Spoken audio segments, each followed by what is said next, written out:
This time of the year is always busy for hip surgeons like me. Lots of people want to get on with having their surgery so that they're ready for the new year, and then spring isn't too far away. It's quite hard to imagine when it's so cold and grey outside. Having a painful hip makes life really difficult. You feel old, vulnerable and so tired.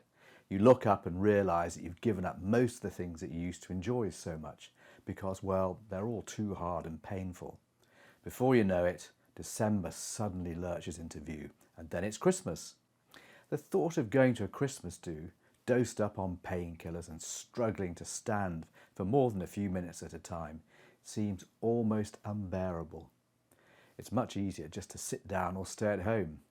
We don't talk about this very much, but painful conditions like arthritis can make you feel very isolated and lonely.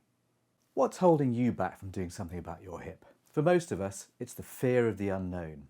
After all, submitting yourself to surgery is a big step.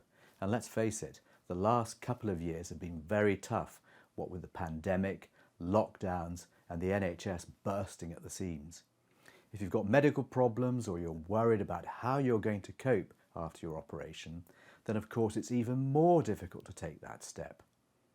But remember this, having hip surgery is like waking up on the first day of a holiday, raring to go in a world full of possibilities and things to enjoy.